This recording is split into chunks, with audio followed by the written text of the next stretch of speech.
Vamos começar pelo seguinte contraste. Depois a gente vai ler o texto e orar como é de costume. Você vai ao médico e você apresenta quaisquer sintomas. Você relata ao médico o que você está sentindo. O médico toma da prateleira um livro escrito por Hipócrates, 3.500 anos atrás. E ele diz assim: olha, Hipócrates diz que isto aí são maus humores, nós vamos tratar você com sanguessugas. Qual a sua reação a essa proposta médica? Você acha isso muito natural, você diz: pois não, por favor, eu gostaria muito de ser tratado dos meus maus humores, do meu sangue verde. Ou ele toma um livro de Avicena e diz assim: não, Avicena foi um médico medieval do mundo islâmico, e Avicena prescreve que isso aí deve ser tratado com urina. O que você acha de tratar com urina? Muito bom, por sinal, amônia tem bastante. Não. Por outro lado, na contramão disso, eis o contraste. Você procura respostas para a sua vida, para a sua família, para a sua esperança de vida eterna num livro tão antigo quanto o livro de Hipócrates. Por outro lado, que contraste entre o que você encontra num livro escrito pela mente humana e o que você encontra num livro inspirado por Deus. É por isso que nós recorremos à Bíblia, não aos modismos das ideias passageiras e transitórias das pessoas, mas nós recorremos à Bíblia, para que na Bíblia nós encontremos os pensamentos e a revelação que Deus faz de quem Ele é, de como Ele vê as coisas e do que Ele quer para a nossa vida. Por isso, prepare o seu coração, porque hoje nós vamos ler um texto que talvez todos já tenhamos ouvido tantas e tantas vezes. Mas será que tem algo de novo para nós ali? Certamente tem, porque Deus não muda, o espírito humano não muda, e é por isso que nós vamos abrir hoje a palavra de Deus no Evangelho de Lucas, capítulo 15, por favor.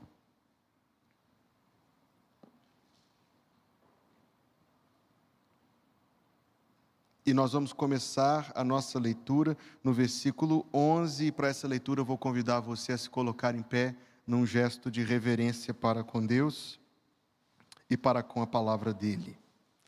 Talvez, se esse texto for demais conhecido, em vez de acompanhar a leitura, você vai querer imaginar ou ouvir as palavras com muita atenção, desde que você tenha um coração receptivo à palavra de Deus, é isso que importa. E disse Jesus: um certo homem tinha 2 filhos, e o mais moço deles disse ao pai: pai, dá-me a parte dos bens que me pertence. E ele repartiu por eles a fazenda. E poucos dias depois, o filho mais novo, ajuntando tudo, partiu para uma terra longínqua, e ali desperdiçou seus bens vivendo dissolutamente. E havendo ele gastado tudo, houve naquela terra uma grande fome, e começou a padecer necessidades. E chegou-se a um dos cidadãos daquela terra, o qual mandou para os seus campos a apacentar porcos. E desejava encher o seu estômago com as bolotas que os porcos comiam, e ninguém lhe dava nada. E tornando em si, disse: quantos empregados de meu pai têm abundância de pão, e eu aqui pereço de fome? Levantar-me-ei, e irei ter com meu pai, e dir-lhe-ei: pai, pequei contra o céu e perante ti. Já não sou digno de ser chamado teu filho. Faze-me como um dos teus empregados. E levantando-se foi para o seu pai, e quando ainda estava longe, viu o seu pai, e se moveu de íntima compaixão, e correndo lançou-se-lhe ao pescoço, e o beijou. E o filho lhe disse: pai, pequei contra o céu e perante ti, e já não sou digno de ser chamado teu filho. Mas o pai disse depressa aos seus servos, trazei depressa a melhor roupa, e vesti-lhe, e ponde-lhe um anel na mão e sandálias nos pés, e trazei o bezerro cevado, e matai-o, e comamos, e alegremo-nos, porque este meu filho estava morto e reviveu, tinha-se perdido e foi achado, e começaram a alegrar-se. E o seu filho mais velho estava no campo, e quando veio e chegou perto de casa, ouviu a música e as danças, e chamando um dos servos, perguntou-lhe que era aquilo. E ele lhe disse: veio teu irmão, e teu pai matou o bezerro cevado, porque o recebeu são e salvo. Mas ele se indignou e não queria entrar. E saindo seu pai, rogava-lhe que entrasse com ele, mas respondendo ele, disse ao pai: eis que te sirvo há tantos anos, sem nunca transgredir o teu mandamento, e nunca me deste um cabrito para alegrar-me com os meus amigos? Vindo, porém, este teu filho, que desperdiçou os teus bens com as meretrizes, mataste-lhe o bezerro cevado. E ele lhe disse: filho, tu sempre estás comigo, e todas as minhas coisas são tuas. Mas era justo alegrarmos-nos e folgarmos, porque este teu irmão estava morto e reviveu, e tinha se perdido e achou-se. Obrigado, Senhor, porque no dia em que tu disseste estas palavras, os teus servos as guardaram totalmente na sua memória, e o teu Espírito Santo ajudou a relatarem a Lucas, e Lucas, pelo mesmo Espírito, escreveu, e ao longo de tantos anos estas palavras tão preciosas não se perderam. Nós precisamos destas palavras, Jesus, precisamos delas, e pedimos que pela boa mão do Senhor sobre nós, o Senhor nos garanta o entendimento delas, que o teu Espírito Santo venha ajudar este fraco mensageiro a ser usado como instrumento do Senhor, Deus, e eu me coloco em tuas mãos, para que o teu Espírito supra todas as minhas limitações, assim como, Senhor, cada um dos teus servos aqui presente coloca o seu coração diante do Senhor, para receber uma palavra que venha do céu para o coração de cada um, e que assim, Deus, a tua palavra nos faça um grande bem espiritual. Esclareça, Senhor, a tua vontade para a nossa vida, nos ajude a conhecer melhor quem tu és, que a tua palavra edifique a tua igreja, Senhor, que a tua palavra faça, Senhor Deus, um grande auxílio ao coração de cada pessoa aqui, e até os amigos que estão pela internet, e outras pessoas que pela boa mão do Senhor, no porvir ouvirão a gravação desta mensagem. Que tudo tenha a tua bênção, Pai, nós pedimos em nome de Jesus, amém. Pode se assentar, por favor. Se nós já ouvimos muitas mensagens nesta parábola, talvez também seja verdade que nós já ouvimos muitas mensagens indo apenas até o versículo número 24. O foco sendo colocado no filho mais moço, no seu atrevimento, no seu pedido, no seu infortúnio e na sua recepção graciosa de volta a casa. E de fato, tudo isto é parte da mensagem que Jesus Cristo quis transmitir no dia em que ele disse esta parábola, porém, somente parte. A parábola, ela precisa do contraste, ela precisa de ser analisada levando em consideração os dois filhos. Na verdade, muitos afirmam, e eu concordo com isso, pelo menos em parte, que a intenção maior da parábola não era o filho mais novo, a intenção maior da parábola era o filho mais velho, o filho obediente, o filho bem comportado. E nós, queridos, temos um pouco dos dois no nosso coração. Nós temos um pouco de cada um dos dois filhos dentro do nosso coração. Por isso nós precisamos entender não a história de um, mas a história de ambos. E nós precisamos conhecer a ponto de a gente identificar o sentimento do filho mais velho no nosso coração, assim como o sentimento do filho mais novo em nosso coração. Quando você se vê nesta parábola, se você se vê somente em um deles, talvez você ainda não tenha alcançado totalmente o que a parábola realmente traz para nós. A gente tem que se ver nos dois, para que a gente possa ver Deus representado pelo Pai, e para que a gente possa entender a grande, gloriosa mensagem de Jesus, transmitida nesta que é, sem dúvida, uma das mais conhecidas parábolas de Jesus Cristo. Quero aproveitar para deixar uma recomendação de um curto livro, que talvez seja do seu agrado meditar e ler como eu fiz. Chama-se O Deus Pródigo, de Tim Keller. Lindo livro. E eu tiro pelo menos duas expressões da minha mensagem aqui, deste livro dele, que me ajudaram a entender um pouco melhor esta parábola. E nós vamos pensar nos dois filhos. O título da mensagem esta noite é Dois Filhos Perdidos. Qual dos filhos estava perdido? A resposta é: ambos estavam perdidos. Um estava perdido longe de casa, o outro estava perdido dentro de casa. Porque o primeiro, o filho mais novo, que aparece primeiro na parábola, ele era um filho perdido. Aqui está a expressão do Tim Keller. Porque ele queria ser o Senhor da sua vida. E toda pessoa que quer ser o Senhor da sua própria vida é uma pessoa perdida. Vamos contemplar primeiro quão ofensiva foi a petição que ele fez naquele contexto social. Ele disse no versículo número 12: Pai, dá-me a parte dos bens que me pertence. Este pedido, naquele momento histórico em que a sociedade era largamente, até pesadamente patriarcal, era a mesma coisa que equivaler com um total desprezo, não só pela pessoa do pai, mas porque a família, naquele contexto social, um pouco diferente da nossa forma de pensar hoje, era uma instituição.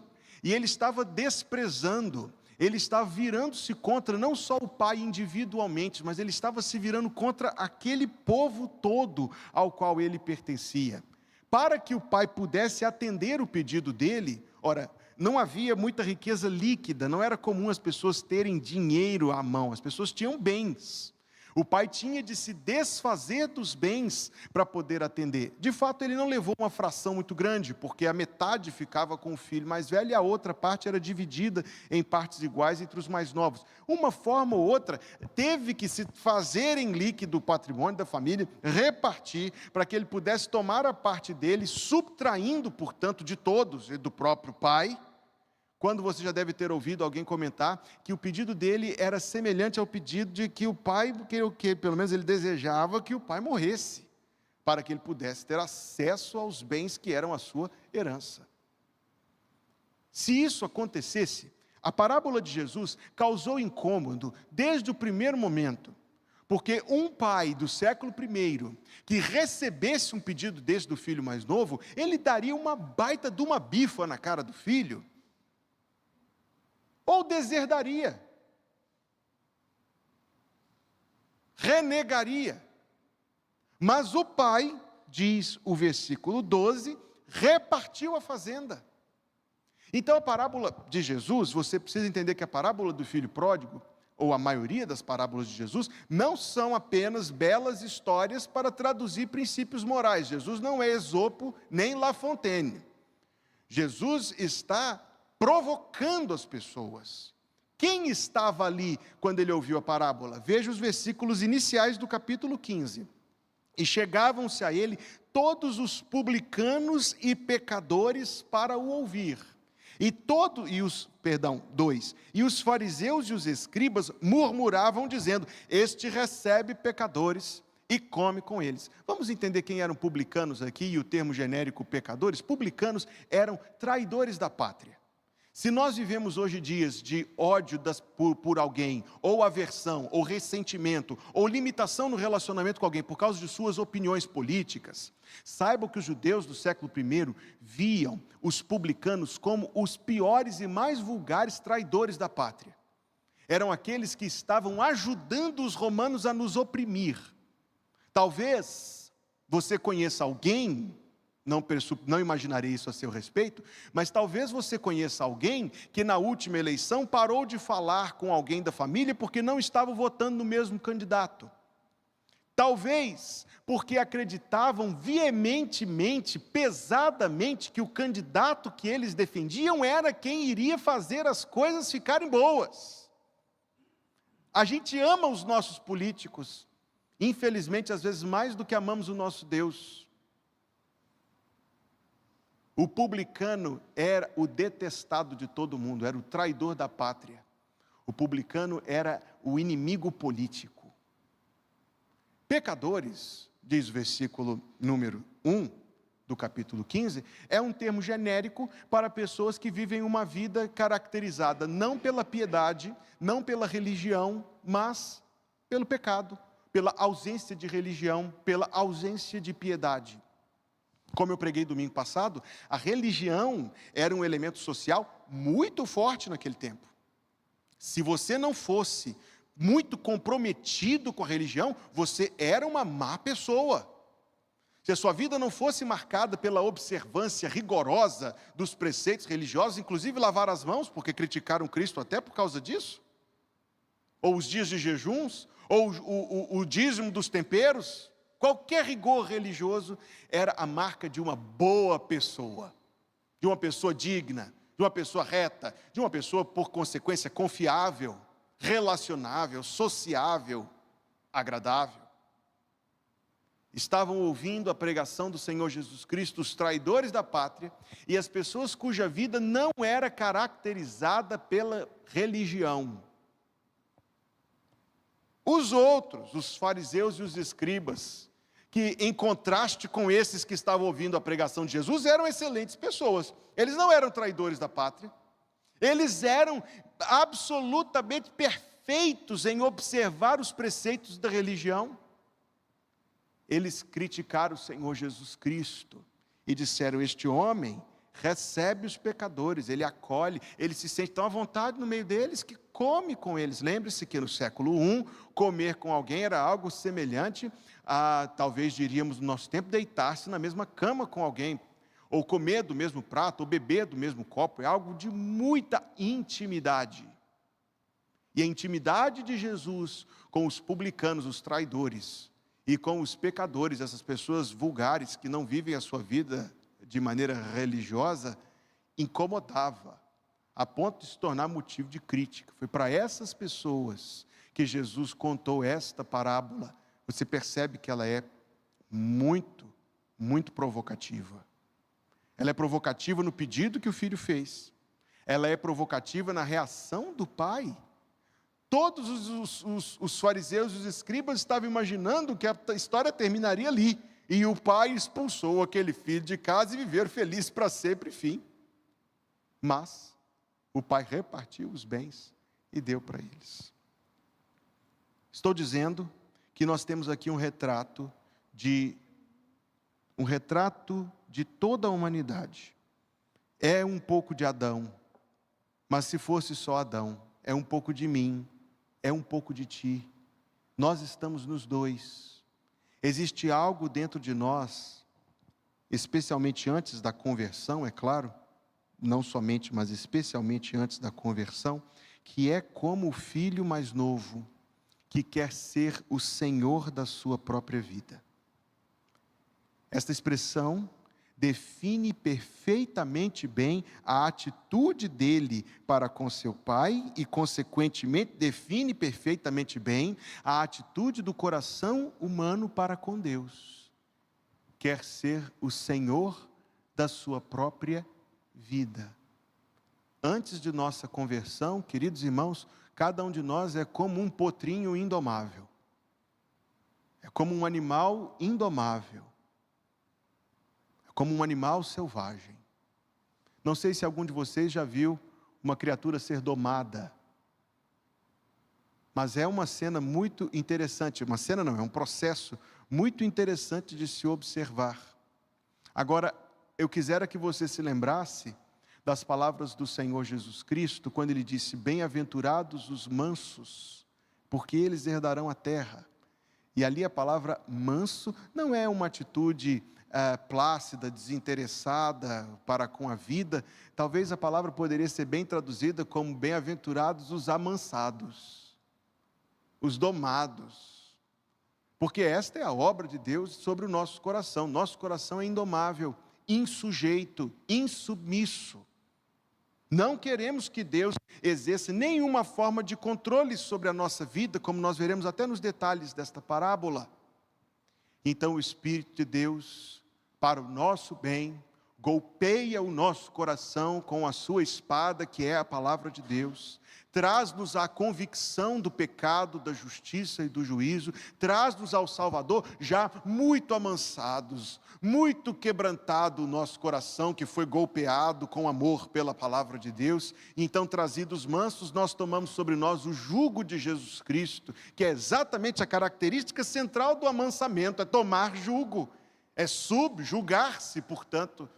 E descobrimos então que o jugo do Senhor Jesus é suave, e que o seu fardo é leve, e que debaixo deste jugo e deste fardo nós achamos descanso para a nossa alma. Foi o que Cristo afirmou no Evangelho de Mateus, capítulo 11, versículo 28 a 30. Eis então diante de nós o filho mais novo, o ser humano que quer ser o senhor da sua própria vida. É aquele que quer que Deus, aqui eu uso entre aspas, morra, para poder se apossar daquilo que pertence a Deus. Meu professor de aconselhamento pastoral na faculdade de teologia dizia que Deus tem duas categorias de pessoas que o buscam: os interessados e os interesseiros. Os interessados nele, os interessados em conhecê-lo, os interessados em contemplar as suas maravilhas, em admirar a sua glória, em amá-lo, em servi-lo, em louvá-lo. São aqueles cujo interesse está na pessoa de Deus, em quem Deus é. E temos os interesseiros. São aqueles que estão interessados nas bênçãos que Deus lhes pode possibilitar. Estão interessados em auxílios que Deus lhes possa prover em determinadas situações da vida. Vou lhe mostrar, irmão, uma ilustração perfeita disso. Quando você vai a uma festa de aniversário de uma criança, a criança, 9 de cada 10 vezes, então, se não for 100%. Quando ela vai te recepcionar na festa, ela olha primeiro para o seu rosto ou para as suas mãos?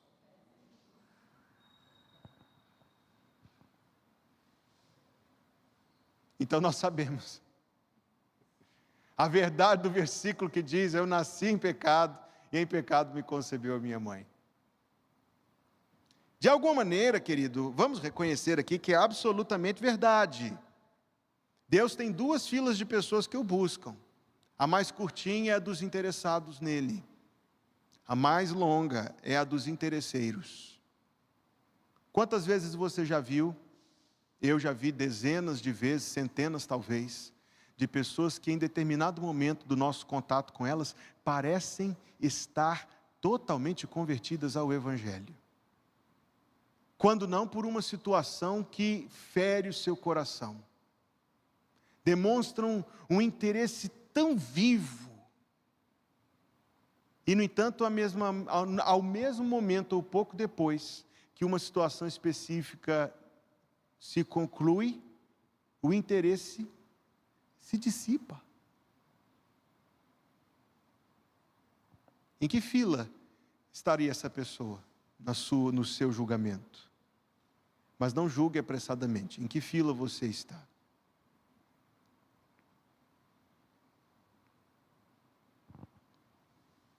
O ser humano quer ser o senhor da sua própria vida, desde que Deus nos dê as bênçãos que nós queremos.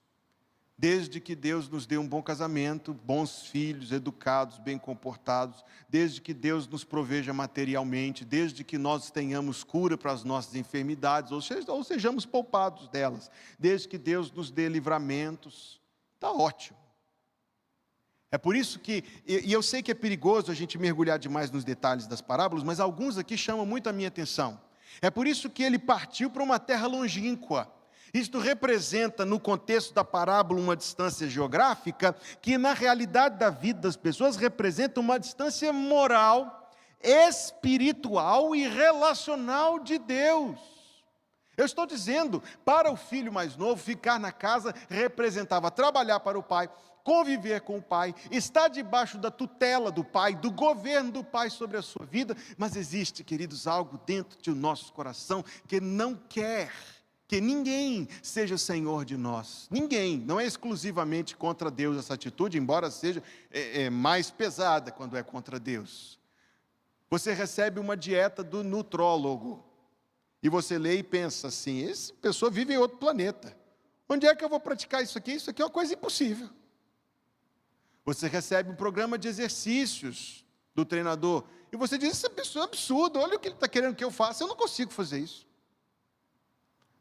Você recebe alguma orientação específica, e a não ser que seu coração esteja muito amolecido pelo medo, muito facilmente você não obedece prescrições. Se o imposto de renda fosse opcional, você optaria por pagar?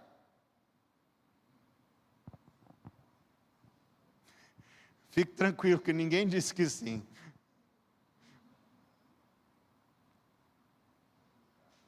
Por isso que ele chama imposto, porque é uma imposição.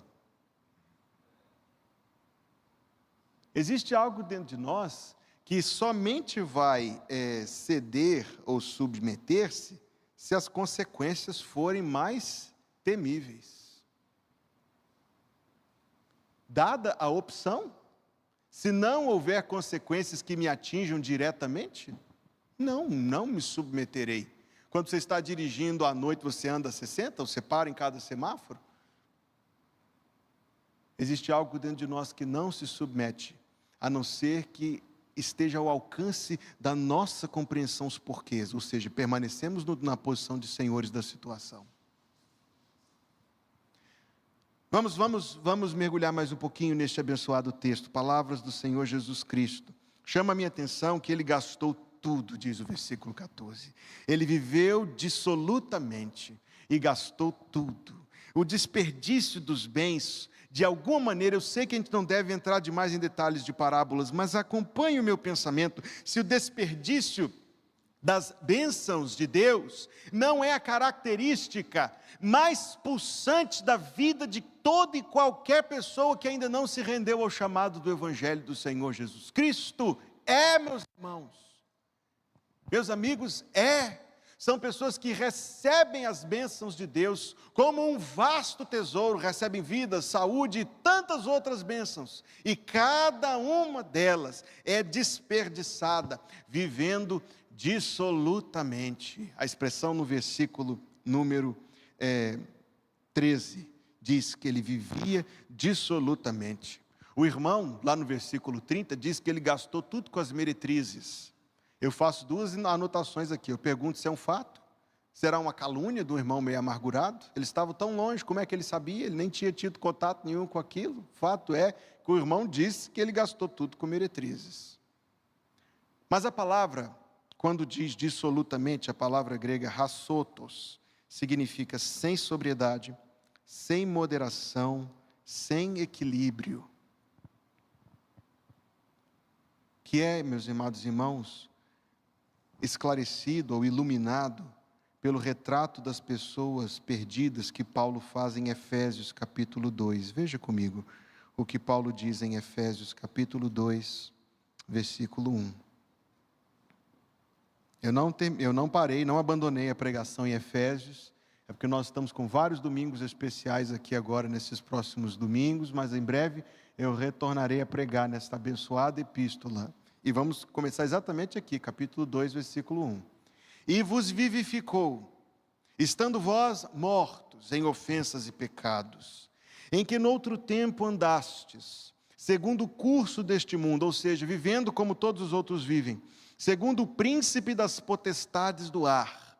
Há uma influência satânica na vida dos incrédulos. A pessoa convertida está sob a influência divina pelo Espírito Santo. A pessoa não convertida está sob a influência satânica. Olhe para o mundo, querido, olhe para o mundo e veja se o mundo não está sob influência satânica. Eu lancei mão dos dias de férias, fomos eu e Ana Luísa fazer uma coisa que a gente não fazia há muito tempo, nós fomos ao cinema. Veja que coisa.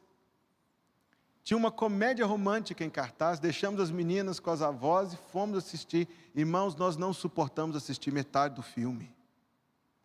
Nós não suportamos assistir metade do filme. Tamanha vulgaridade, tamanha indecência, a baixaria, a sensualidade em todas as coisas. Nós não assistimos um terço do filme, para ser exato, quando dissemos assim, vamos passear na livraria leitura, porque é melhor do que assistir isso aqui. A influência do inimigo, cujo prazer é desfigurar a imagem de Deus nos homens, e transformar os homens em bestas, transformar os homens em criaturas incrédulas, sensuais, vulgares, apagando qualquer vestígio da santidade e da glória de Deus no ser humano. O Espírito, diz o versículo 2, que agora opera nos filhos da desobediência. E quando nós olhamos para esse texto, então, parece quase que nós chegaríamos à conclusão de que o ser humano não tem culpa nenhuma. A culpa é do Espírito, é do príncipe da potestade do ar, é do Espírito que atua nos filhos da desobediência. Mas veja o que diz o versículo número 3, entre os quais todos nós também antes andávamos nos desejos da nossa carne, fazendo a vontade da carne e dos pensamentos. Não, ninguém está vivendo uma vida longe de Jesus Cristo, amarrado, manietado, forçado. está vivendo exatamente a vontade da sua carne, a vontade dos seus pensamentos, está exatamente como diz o texto, fazendo a sua vontade e cumprindo os seus desejos. Mas a soma destas coisas coloca-nos na posição, como diz o final do versículo 3, e éramos por natureza filhos da ira. Isto é, nesta condição e nesse estado, não havia para nós nenhuma esperança de bênção. Sem a intervenção graciosa de Jesus Cristo, nosso destino certeiro era, nesta vida, a maldição e depois da morte a maldição consumada. Era nesta vida a escuridão e depois da morte a escuridão inescapável. Filhos da ira, por natureza, como os outros também. É isto que acontece com uma pessoa que quer ser o Senhor de si mesmo. Uma pessoa que quer ser o Senhor de si mesmo, como diz, volto à parábola do filho pródigo, em Lucas 15:15, Lucas 15:14, começou a padecer necessidades, e chegou-se a um dos cidadãos daquela terra, o qual o mandou para os seus campos a apacentar porcos, e desejava encher o seu estômago com as bolotas que os porcos comiam, e ninguém lhe dava nada. E tornando em si, disse: quantos empregados de meu pai têm abundância de pão, e eu aqui pereço de fome. O que acontece com a pessoa que quer ser o senhor da sua própria vida? Ele consegue ser o senhor da sua própria vida, mas ele colhe os frutos de ter um mau senhor. Veja o seguinte, eu já disse isso aqui, mas eu quero dizer de novo: todo mundo é servo de alguém. Essa não é a questão é outra, a questão é de quem você é servo. Se o Senhor a quem você serve é um bom Senhor ou um mau Senhor. Se você é servo de você mesmo, ou seja, você é Senhor da sua vida, então você é servo de você mesmo. Você tem um mau Senhor.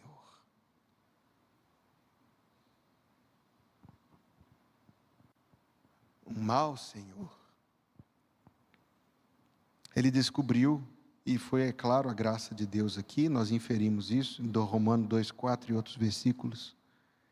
Ele descobriu que quando você é senhor de si mesmo, você é servo de si mesmo. E quando você é servo de si mesmo, você é servo de um mau senhor. Aqui tudo isto é contado na forma de uma ilustração. Ele caiu em si e disse: os servos do meu pai estão melhor do que eu. É o que está no versículo número 17. Qual foi a conclusão a qual ele chegou? Meu pai é um melhor senhor do que eu. Se eu fosse servo do meu pai, em vez de servo de mim mesmo, eu estaria em melhor condição. Eu estou na condição que estou por causa do Senhor a quem eu sirvo. Este é um diagnóstico de toda a humanidade. As pessoas estão como estão, cada um está como está, por causa do Senhor a quem serve. A conclusão a que ele chegou e disse: meu pai é melhor senhor do que eu. Os empregados do meu pai estão em melhor condição do que eu. Eu estou numa péssima condição. Então ele toma uma decisão, ele disse: eu vou me levantar, eu vou até o meu pai, e vou dizer: pai, eu pequei, eu não sou digno de ser chamado teu filho, mas eu queria muito ser recebido como empregado da sua fazenda. Vamos nos deter aqui, só para chegar a alguma conclusão. Assim como na parábola, a autonomia, a independência leva às más escolhas, e más escolhas não têm boas consequências. Então talvez alguns de nós não cheguemos a esse extremo, nenhum de nós está numa Cracolândia da vida, pelo menos externamente, mas espiritualmente, aos olhos de Deus, não, como não nos lembrar da palavra de Jesus, quando disse assim: tu dizes que estás rico, tu dizes que tens todas as coisas, não sabe que és pobre, miserável, cego e nu. Então talvez, porque como eu disse, nós temos um pouco dos dois filhos aqui dentro do nosso coração, a gente diga assim: não, eu sou um senhor de mim mesmo, melhor do que esse cara, afinal de contas eu não gastei tudo, eu até ajuntei alguma coisa, olha o meu carro, olha o meu celular, olha minha roupa, olha o meu apartamento. Como eu disse, nós temos um pouco dos dois filhos.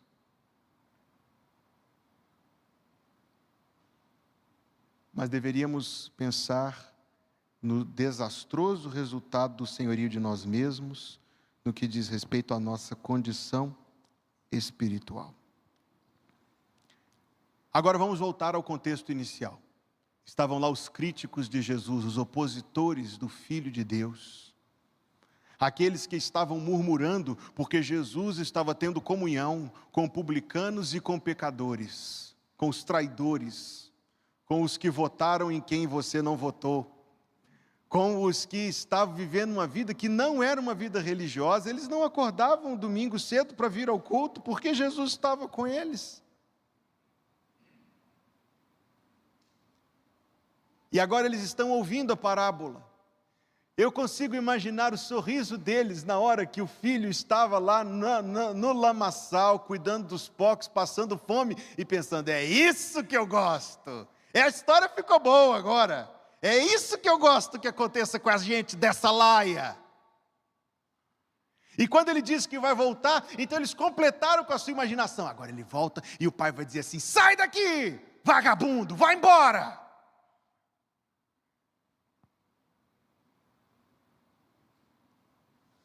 Mas a parábola diz que o discurso ensaiado dele não foi nem repetido.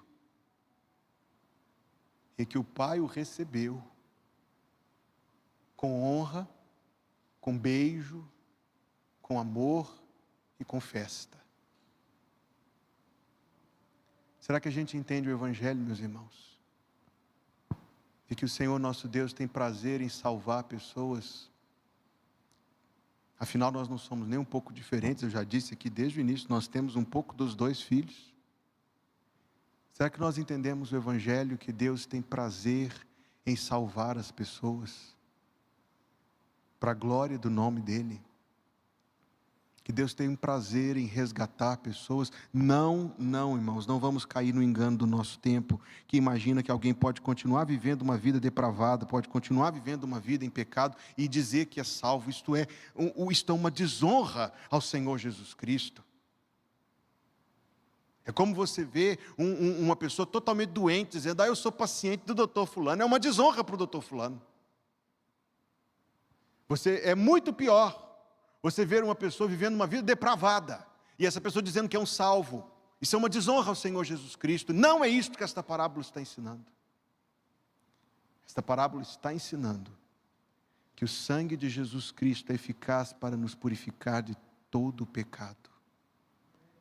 Esta parábola nos ensina que o poder salvador de Deus quebra, irmãos, o poder do pecado nas nossas. Você já constatou quão poderoso é o pecado na sua vida?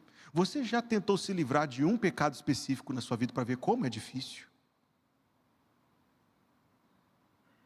Com que frequência você se vê caindo no mesmo miserável e desprezível pecado, vez após outra? A ira. Quantos de nós não caímos diariamente nesse pecado? A ganância, a inveja, a gula. Quantos de nós não caímos diariamente nesses pecados? O pecado é muito poderoso, meus irmãos. O pecado é muito poderoso e fingido e se esconde. Quantos de nós não temos repetidamente na nossa vida dúvidas quanto ao poder de Deus, que se manifestam com temores infundados? Quantas vezes, queridos, não vamos longe não, nós amamos outras coisas mais do que Deus e a nós mesmos mais do que ao nosso próximo. O pecado é tão poderoso, irmãos, é tão poderoso que só pode ser vencido por alguém muito mais poderoso do que ele, que é o Senhor Jesus. Esta parábola, nesta primeira parte, certamente fez com que aqueles homens que estavam torcendo para que o pai desse uma taca no filho quando ele voltasse, fez eles ficarem ainda mais irritados com Jesus. Porque Jesus estava declarando ali a obra salvadora do Evangelho, que é o poder de Deus para a salvação de todo aquele que crê, como diz Romanos 1,16. Deus não precisa que você seja um pecador em bom estado. Deus salva pecadores que se acham que estão em bom estado, assim como salva pecadores que reconhecem. Só que aqueles que acham que estão em bom estado costumam dar mais trabalho para Deus do que aqueles que reconhecem que estão em mau estado.